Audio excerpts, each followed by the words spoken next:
Welcome to Good Life TV NG. Don't forget to like, share, comment, and subscribe to get updates in the future. President Tinubu have demonstrated to be a listening leader. In another demonstration of this, President Tinubu has cancelled the 40% automatic deduction from the internally generated revenues, IGR, of federal universities. He said the policy is inappropriate at this period. Meanwhile, this comes after Babajide Kolade Otitoju and other guests insist that this program will not shy away from telling the truth to the president. Let's share that with you.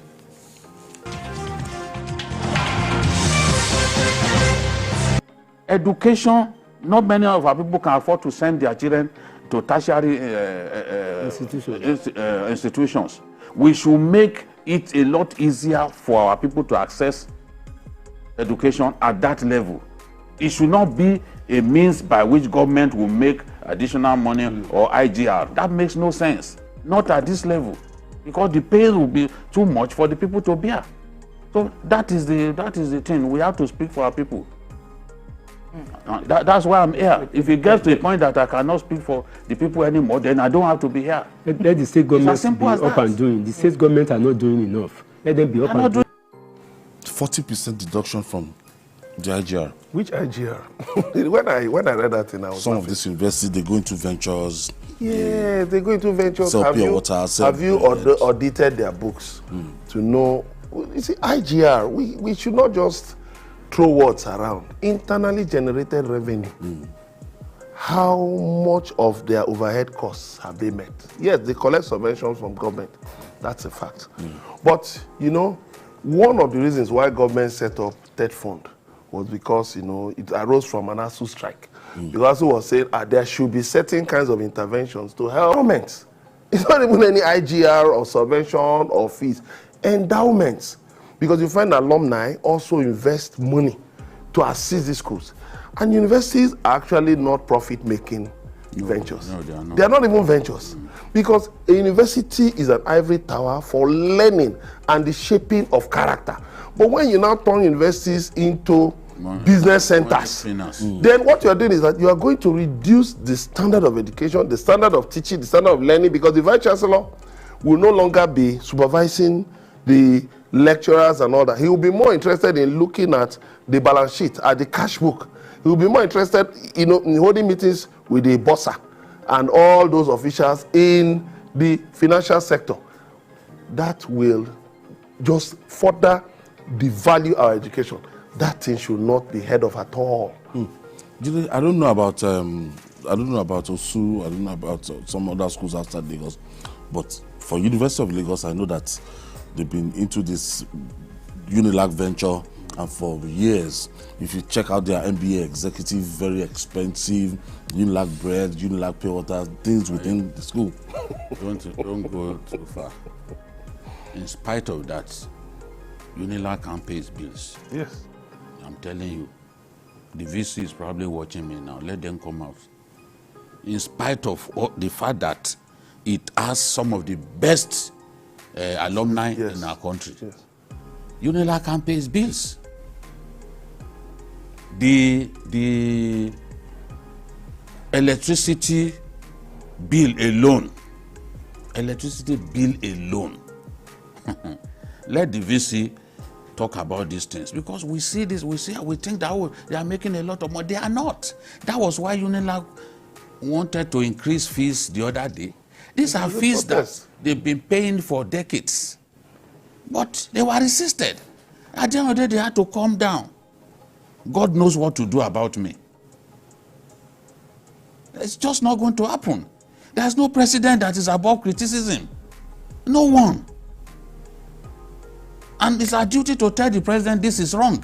We've been doing it since the first day that he got into office, and you see, as a listening president, he will go back and change his mind.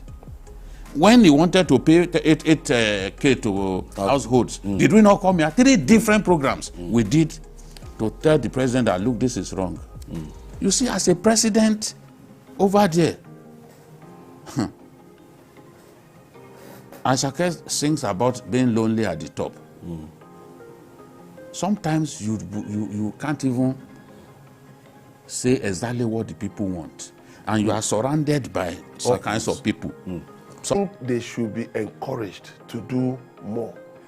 Philanthropy, endowments, grants, foundations, families, wealthy families in different areas can also be encouraged to set up foundations and fund certain, faculties, programs in our tertiary institutions. But you see, consider the ordinary man. The ordinary man also deserves the right. Education is a right. It's not a privilege. The ordinary man deserves the right to send his children to school. So if you now raise fees, do you even know that there are people that you think they are well off? I've heard them complaining about the increase in fees. That how will my children cope? A lot of the big people in our country today would not have gone to school if not for free education. Free education. That Awolowo and Co. Yes. My father went to University of Ibadan, and when told us those stories of, in the 60s, how things were then, I just marvel. I'm just two students in a room. They had all those things, but what do you find today? What do you find today? The schools, the hostels are overcrowded, and because people think infrastructures are decaying. Yes. What is the quality of learning? Are the lecturers really teaching the students? Do they have time? Lecturers are here and they move to other private universities. They move here and there because they must make ends meet. In spite of that, do you know the rate at which lecturers are leaving Unilag and other places? Leaving the country. Leaving the country. We have to even address the funding of universities if we want them to continue to be centers of excellence. You have to address the matter of funding, sufficiently. And we cannot afford to commercialize education. It's not everybody. Children of the poor deserve to go to public universities. They deserve to go to public universities. And when they go to public universities, who knows? That big invention that we are clamoring for, it could well come from the son of a prime one tapper. Yes. That is the thing. Yes. Even the 2% that companies, I think education tax, if I'm not, correct me if I'm wrong, the 2% education, I think it's 2% education tax. But many companies are even finding it hard right now to meet their obligations, to pay their workers, to buy inputs, to buy raw materials. So you now have more companies declaring loss. If there are more companies declaring losses, how will they be able to fund education?